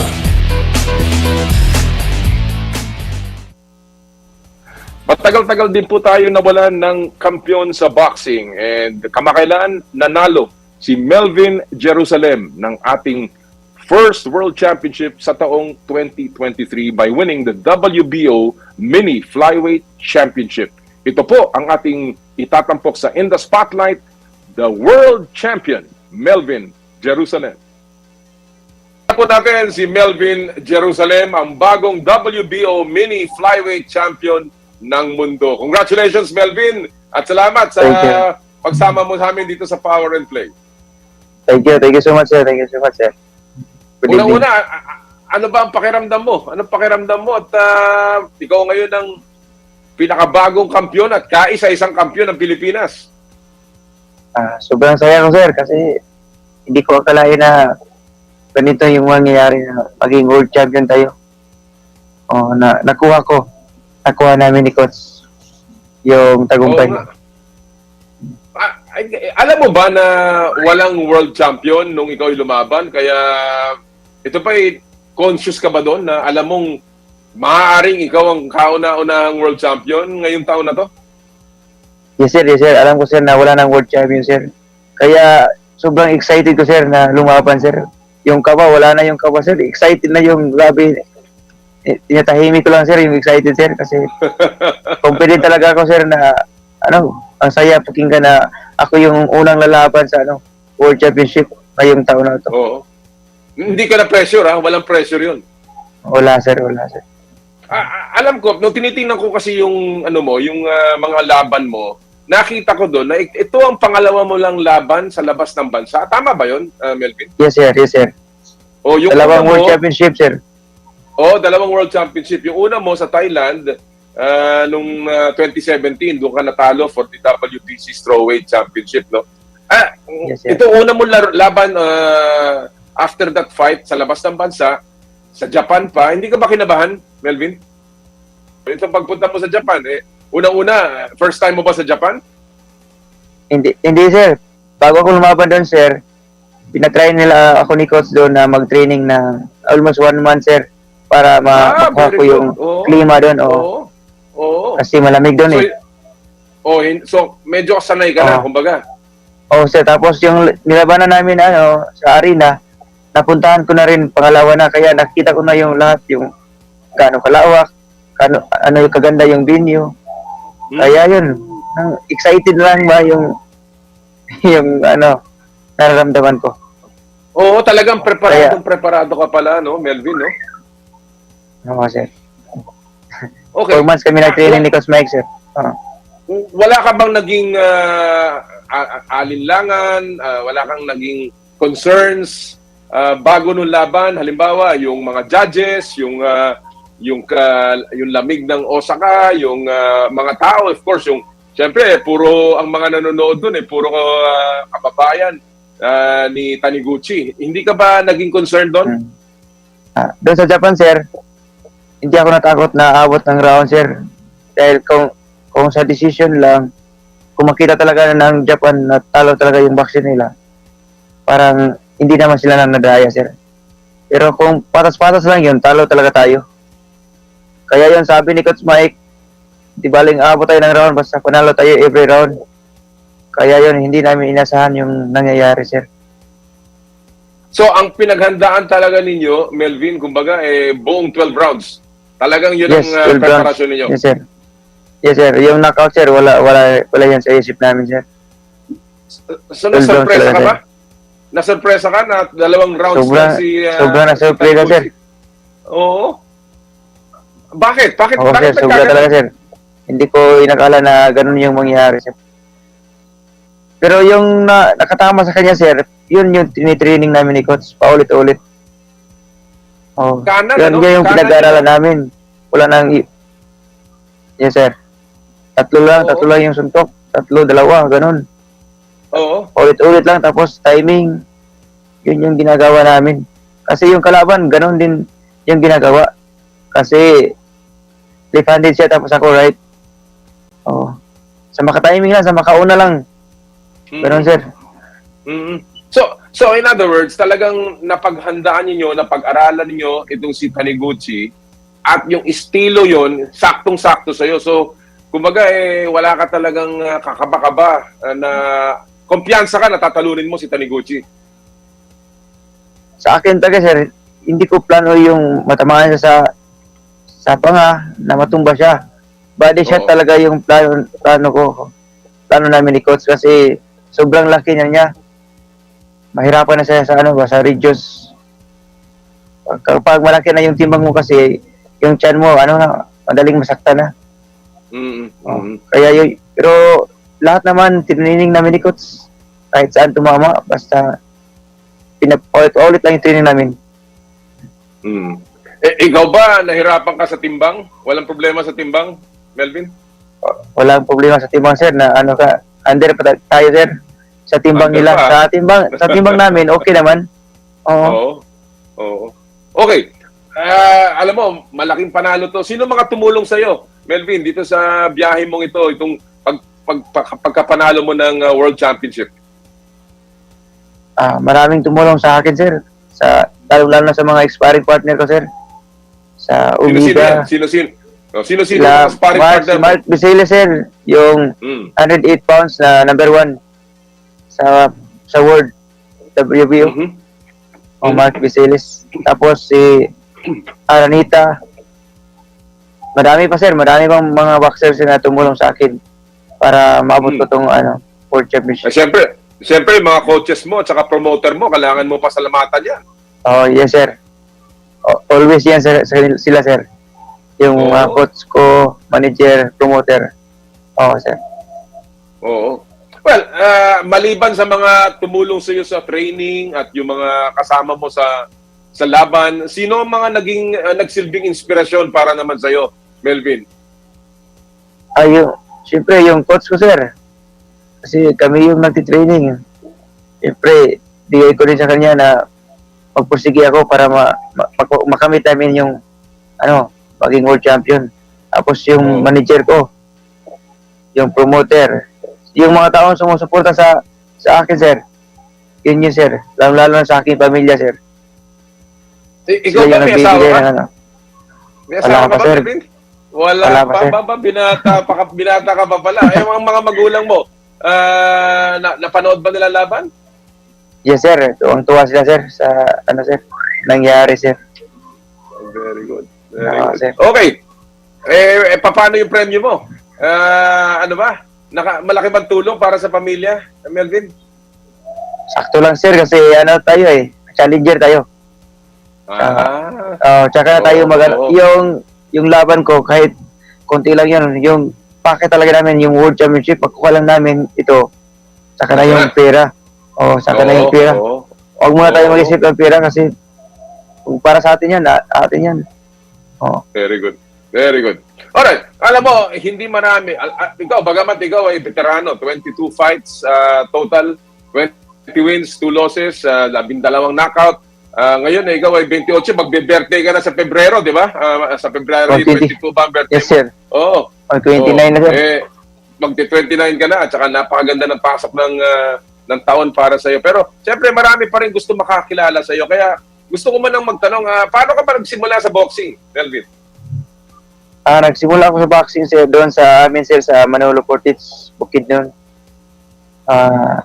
Inuunahan ng kagawad namin doon sa Manolo, barangay Lingion. Tapos yung mayor doon tumulong sa akin. Doon ako nagsimula din nag-amateur. Mayor Clive Quinio, ngayon ay gobernador na ng vice governor na ng Bukid doon. Mayor Clive Quinio. So sila ba ang naka-discover sa'yo, Melvin? Yes, sir. Kasi nagpa-boxing doon sa si Kagawad Larry. Doon nagsimula sa barangay Lingion. Okay. Hanggang ngayon, sir, nandito pala sila. Andito pa sila, okay. Ang pamilya mo ba, pamilya ng mga boksingero? Galing ka ba sa pamilya ng boksingero? Yung tatay ko dati, sir. Yung lolo. Nga ba? Boxing yun, Mga mature lang. Yung tambay-tambay nga boxing. May mga kapatid ka ba sa boxing? May mga kapatid ka? Yes, sir. 4 kami, sir. Isang babae, tapos 2 lalaki. 4 kaming boxer. Okay. Ako lang yung nag-professional kasi nag-asawa na sila. So I'm sure tuwan-tuwa sila at saka very proud sila sa'yo. Yes, sir. Excited na sila na umuwi ako doon sa amin. Oo, I'm sure talagang bibigyan ka ng magandang pagtanggap dahil sa napakalaking karangalan na naibigay mo. Ang tanong ko, bakit boxing? Bakit boxing ang kaya natin panayam? Medyo nauubusan tayo ng oras kay Melvin Jerusalem. If you wanna watch the entire interview. Konti na lamang po naman yan. You can go to our Facebook page ng Power and Play at mapapanood niyo po ang entire interview. Gusto ko po magpasalamat sa Zip at Sunman Boxing for making that possible, yung aming pong interview sa ating world champion, si Melvin Jerusalem. Alright, bago po tayo magtapos, ito lang ang mga nanalo sa atin para sa ating Joyride Super App Top Up Promo. Mananalo ng 1,000 pesos e-wallet credits. Ito po sila, si Chic Erwin Mamaril, Michelle Villas, Angela Estabilio, Ruth Colgado at si Colette Quintana. Nanalo po kayo ng 1,000 pesos e-wallet credits mula sa Joyride Super App. I have a few minutes to just go through some of the nagpadala po ng atin ng mga komentaryo nila sa ating pinusuhan. Ano ang inyong bold prediction for game number 7? Sabi ni Justin Misagal, Barangay Ginebra mananalo with an all Pinoy lineup na pinangunahan ni Justin Noypi Brownlee. Ang ganda no na mula kay Leoj Rael. I think that's mind games between these two great coaches will favor Ginebra. Sabi ni Errol Grimares, ito ay hindi lang laban ng NSD Gin Kings, laban natin ito, kaya sa Game 7, mayayanig ang Philippine Arena. From Ori Babia, sabi niya, I will go for the local team to win it all. Jeffrey Zafe, it will be tight Game 7 match, very critical, yung rest at adjustment. Pero ano siya, Ginebra. Earn Rob, Ginebra in a close win. Mula naman kay Victorino Duran, nakikita ko na mukhang mahihirapan ang Gins. Natin advantage sa rebound at outside shooting ang mga dayuhan. Nailima de la Calzada, mananalo ang Barangay Ginebra. Edwin Ibanez, Ginebra, Pilipino tayo eh. Edmond Raimundo, Ginebra. Mike Hayel, Ginebra, pusong Pinoy siyempre. Art Castro, Ginebra will take Game 7.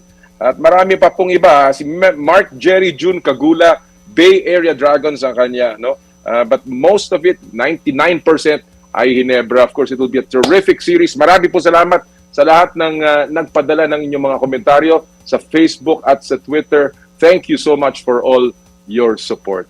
And that'll do it for us this Saturday morning mula po sa Baguio City. Sa lahat po ng mga sumubaybay, marami pong salamat. Magkita-kita ulit tayo next week. At lagi po namin sinasabi dito sa Power and Play, tuwing Sabado, bawal ang masungit. At sa lahat po ng ating gawain, ad maiorem Dei gloriam, all for the greater glory of God. Kami po ang 1PH Teleserbisyo para sa Pilipino.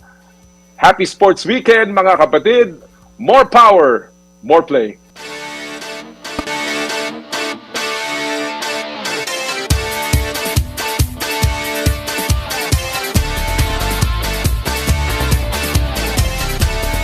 Sa kapwa ko Pilipino, ipagmalaki ang galing na meron tayo. Ilantad ang likas nating talento at magdala ng saya sa mundo. Sa harap ng pagsubok ay di susuko. Para sa pangarap tayo'y porsigido. Magpakitang gilas na at huwag magpatalo. Ipagdiwang natin ang Pilipino. Yan ang Pinoy. Mula noon at hanggang ngayon, talento natin ang bida. Mula sa simpleng bakuran hanggang entablado natin ipakita. May pagsubok man ng Pinoy, pinalalakas ng saya. San man tayo sa pulo, Chumbe, Sibay, Lakay, Manila. Sama-samang pakita ang galing nating katropa. Sa kapwa ko Pilipino.